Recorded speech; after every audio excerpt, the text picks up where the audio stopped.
नमस्कार, ग्रह नक्षत्र के दर्शकों का एक बार फिर स्वागत है। हमेशा की तरह मैं उर्वशी दीक्षित और हमारे साथ मौजूद हैं विश्व प्रसिद्ध सुदर्शन चक्र ज्योतिष आचार्य श्री संत बेत्रा अशोका जी महाराज। आज हम श्री संत बेत्रा अशोका जी से कोरोना के विषय पर चर्चा करेंगे। श्री संत बेत्रा अशोका जी ने 2019, 20, 21 में कोरोना को लेकर जितनी भी भविष्यवाणियां की, अधिकतर भविष्यवाणियां उसमें से अक्षरतः सत्य साबित हुई। 2020 में श्री संत बेत्रा अशोका जी ने YouTube चैनल पर कोरोना को लेकर भविष्यवाणी की, जिसे 2 करोड़ दर्शकों ने, जी हाँ, 2 करोड़ दर्शकों ने उसे देखा और सराहा। आज हम श्री संत बेत्रा अशोका जी से एक बार फिर कोरोना को लेकर चर्चा करेंगे। श्री संत बेत्रा अशोका जी ने 2020-21 की भविष्यवाणियों में बताया था कि कब कोरोना पीक पर होगा। यही नहीं, श्री संत बेत्रा अशोका जी ने कोरोना की वैक्सीन को लेकर भी भविष्यवाणियां की थी कि किन किन इनिशियल्स के देशों से कोरोना की वैक्सीन इजाद की जा सकती है। आज हम श्री संत बेत्रा अशोका जी से ओमिक्रॉन एवं कोरोना को लेकर चर्चा करेंगे। श्री संत बेत्रा जी, ग्रह नक्षत्र के चैनल पर आपका स्वागत है। नमस्कार। नमस्कार। श्री संत बेत्रा जी, भारत में कोरोना एवं ओमिक्रॉन एक संकट का विषय बना हुआ है। क्या आपकी गणना के अनुसार क्या लगता है कि ओमिक्रॉन भी दूसरी लहर की तरह उतनी ही भयावह होगी, या फिर आपकी गणना के अनुसार आपको भविष्य में इसका अंत होता दिखाई दे रहा है? नमस्कार।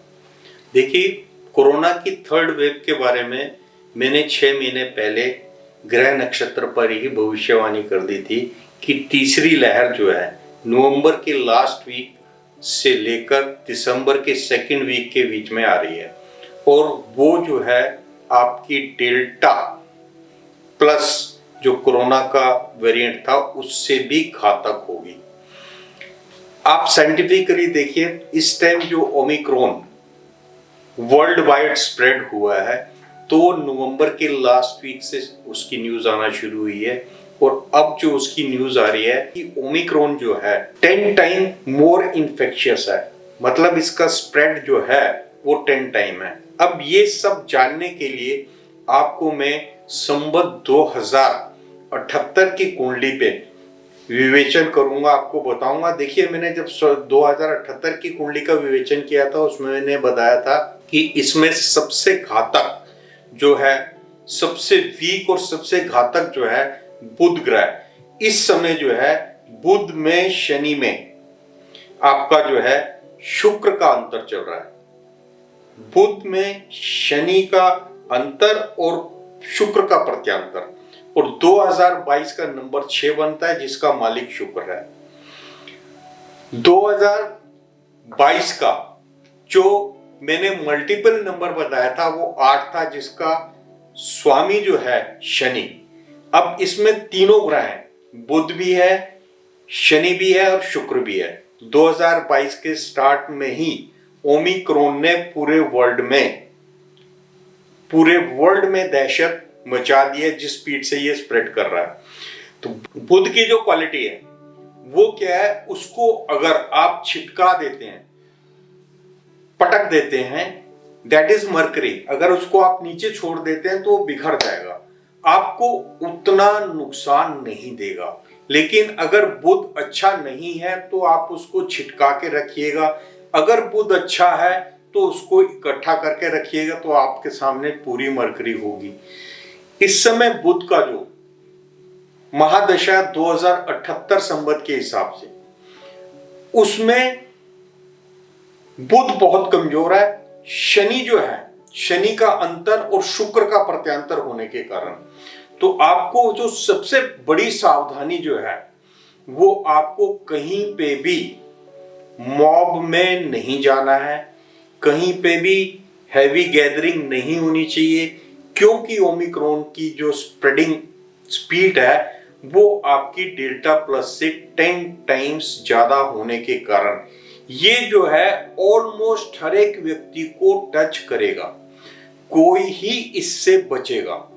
लेकिन जिन लोगों ने वैक्सीन ले रखी है, जो डबल वैक्सीनेटेड हैं, उनको भी ये टच करेगा, लेकिन उनके लिए प्राण घातक नहीं होगा।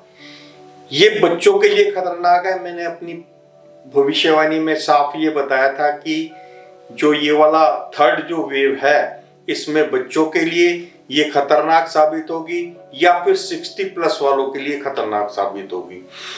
जिन लोगों ने वैक्सीन नहीं ली हुई है उनके लिए ये जो है घातक हो सकता है। तो वैक्सीन, बच्चों की वैक्सीन का भी मैंने जो है भविष्यवाणी कर दी थी कि जनवरी के फर्स्ट या सेकेंड वीक में बच्चों के लिए वैक्सीन इजाद हो जाएगी, लेटेस्ट बाय फेब एंड।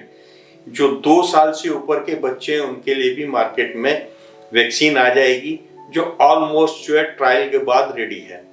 और जो वैक्सीनेशन इस टाइम यंग बच्चों के लिए जो 12 से लेकर 18 के बीच में, उनका वैक्सीनेशन भी प्रोएक्टिव डिसीजन लेके हमारी गवर्नमेंट ने, हमारे माननीय प्रधानमंत्री नरेंद्र मोदी जी ने जो प्रोएक्टिव डिसीजन लिया है उसके तहत आपका 3 तारीख से जो है वो वैक्सीनेशन स्टार्ट हो जाएगी। और जो 60+ है उनके लिए बूस्टर डोज जो है 10 जनवरी के बाद स्टार्ट होगी। देखिए कोरोना की जो रिपोर्ट्स आ रही हैं that are very dangerous. France, Britain और इटली, इसमें इस टाइम जो है कोरोना की जो पर डे की जो है आपके जो केसेस आ रहे हैं, फ्रांस में 2.32 लाख, ब्रिटेन में 1.90 लाख और आपका इटली में 1.44 लाख, जिसमें फ्रांस में 110 लोगों ने जान गंवाई, ब्रिटेन में 203 लोगों ने जान गंवाई और इटली में 155 लोगों ने जान गंवाई। जैसा कि मैंने बताया इसका कारक ग्रह जो है वो बुध है और इंडिया जो है दैट इज डेंसली पॉपुलेटेड, इसलिए यहां पर अगर ओमिक्रॉन फैलता है तो ये तबाही ज्यादा मचाएगा। भले ही इसमें जो रेट है वो बहुत कम है, लेकिन जिस स्पीड से ये स्प्रेड होगा उसको कंट्रोल करना जो है वो हमारा जो मेडिकल मैनेजमेंट है, मेडिकल के जो स्टाफ है वो किस तरीके से उसको मैनेज करेंगे, उसके ऊपर बहुत ही आपको फोकस करके एफर्ट्स करने हैं ताकि जो 2022 के लिए स्प्रेड की और पीक की जो भविष्यवाणी की गई है वो 19 जनवरी 2022 से लेके 24 या 26 मार्च 2022 के बीच में ओमिक्रॉन जो है टॉप पीक पे होगा और उस टाइम जो है इसको कंट्रोल करना जो है काफी जो है कठिन साबित हो सकता है। डरना नहीं है, लेकिन अगर आप परहेज नहीं करेंगे तो ये प्राणघातक साबित हो सकता है, जिसके लिए हमारे जो डॉक्टर्स हैं, हमारे जो साइंटिस्ट हैं ऑलरेडी वार्न कर रहे हैं। श्री संत बेत्रा जी, क्या भारत में 2022 में फिर लॉकडाउन लगने के आसार हैं? देखिए इस समय जो पोजीशन चल रही है, मार्च में इलेक्शन होने हैं 6 स्टेट्स में, और जिस तरीके से गैदरिंग्स हो रही हैं और जिस तरीके से लोग जो हैं वहां पर जा रहे हैं, ये बहुत बड़ा खतरनाक देश के लिए हो सकता है। क्योंकि इंडिया में जो है आपका थर्ड वेव, इंडिया में third wave will be more dangerous than second wave. तो डेफिनेटली मिड फेब में लॉकडाउन लगाना पड़ेगा। हो सकता है जैन के लास्ट में लॉकडाउन लगाना पड़े, लॉकडाउन भी लगाना पड़ेगा। और यह भी हो सकता है जिस स्पीड से आपका जो है ओमिक्रॉन स्प्रेड हो रहा है, वर्ल्ड वाइड जो न्यूज आ रही हैं और जिस तरीके से ये चिल्ड्रंस के लिए घातक है। देखिए वेस्टर्न कंट्रीज में 2 लाख पर वीक जो चिल्ड्रंस हैं इससे इफेक्टेड हो रहे हैं। कुछ कंट्रीज में 2 लाख पर वीक इफेक्टेड हो रहे हैं और जिसका करीब 9% के आसपास जो है हॉस्पिटलाइजेशन बच्चों को करना पड़ रहा है। तो इसका सबसे ज्यादा इफेक्ट बच्चों को होगा, तो इसलिए आपको लॉकडाउन तो लगाना ही पड़ेगा। श्री संत बेत्रा जी, क्या भारत में पूर्ण लॉकडाउन लगेगा या फिर कंटेनमेंट जोन बनाकर कोरोना पर काबू किया जाएगा? देखिए, इसमें जो है ये पूर्ण लॉकडाउन लगाकर ही इसको रोकेंगे। और कंटेनमेंट जोन्स तो जिस जिस एरिया में ज्यादा स्प्रेड होगा वो तो उनको तो हमको कंटेनमेंट जोन डिक्लेयर करना ही पड़ेगा। और अगर इसको फैलने से बचाना है तो इसमें कम से कम 20 डेज या 21 डेज का लॉकडाउन लगाना पड़ेगा। उसके लिए हम जितनी जल्दी प्रोएक्टिव डिसीजन लेंगे उतना ही देश के लिए और हमारी आवाम के लिए ये लाभदायक है। श्री संत बेत्रा जी, क्या भारत की अर्थव्यवस्था को कोरोना के कारण फिर से झटका लग सकता है? देखिए, इसमें जो है मैं बहुत पहले भविष्यवाणी कर चुका हूं कि 2022-23 में जो इकोनॉमिक ग्रोथ है वो पटरी पर आ जाएगी। हमारे जो देश के प्रधानमंत्री हैं, he has already taken proactive decision to control this pandemic।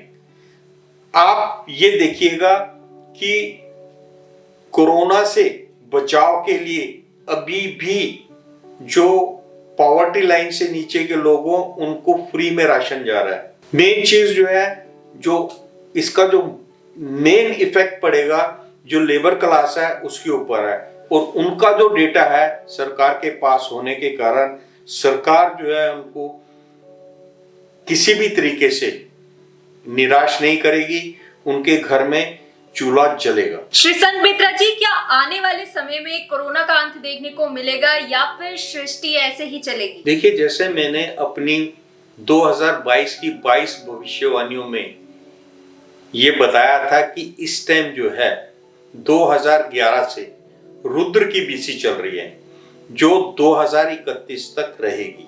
तो 2031 तक, सन 2031 तक पेंडेमिक्स के कारण आवाम त्रस्त रहेगी। सिर्फ भारत ही नहीं, पूरे विश्व की आवाम किसी ना किसी तरीके से त्रस्त रहेगी। उसमें जो वायरस हैं म्यूटेट होते रहेंगे और रूप बदलते रहेंगे, लेकिन ये समय के साथ साथ इनकी जो पावर है वो कम होती जाएगी। लेकिन 2031 तक ये जो वायरस हैं ये किसी ना किसी तरीके से आपका जो है मनुष्यों को, आवाम को परेशान करेंगे। श्री संत बेत्रा जी, अंत में हम आपसे यही जानना चाहते हैं कि क्या ओमिक्रॉन ही करेगा वैश्विक महामारी का अंत? देखिए, बहुत महत्वपूर्ण आपका सवाल है, लेकिन ओमिक्रॉन को खत्म करने के लिए जो प्रोएक्टिव डिसीजंस लिए जा रहे हैं वो वर्ल्ड वाइड ऑल कंट्रीज में लिए जाने चाहिए। ऑल पुअर कंट्रीज को भी वैक्सीनेट अगर नहीं करेंगे तो ओमिक्रॉन या कोरोना वायरस किसी ना किसी रूप में कहीं ना कहीं से स्प्रेड होके फिर वापस आएगा। तो इसलिए इस टाइम विश्व को एकजुट होकर विश्व से इसका उन्मूलन करने के लिए हर कंट्री को वैक्सीनेट, जिनकी पॉकेट अलाउ नहीं करती वहां पर भी वैक्सीन पहुंचाकर उनको वैक्सीनेट करना चाहिए। मैं अपनी भविष्यवाणी में ये बता चुका हूं कि इसका सबसे बड़ा असर जो है कंट्रीज जो बहुत पुअर हैं, जहां पर खाने के लाले पड़े हुए हैं, जहां कंगाली ज्यादा है, वहां पर ओमिक्रॉन का जो इफेक्ट है बहुत ज्यादा देखने को मिलेगा। इसलिए विश्व समुदाय को एकजुट होकर कोरोना ओमिक्रॉन से लड़ना है। नमस्कार।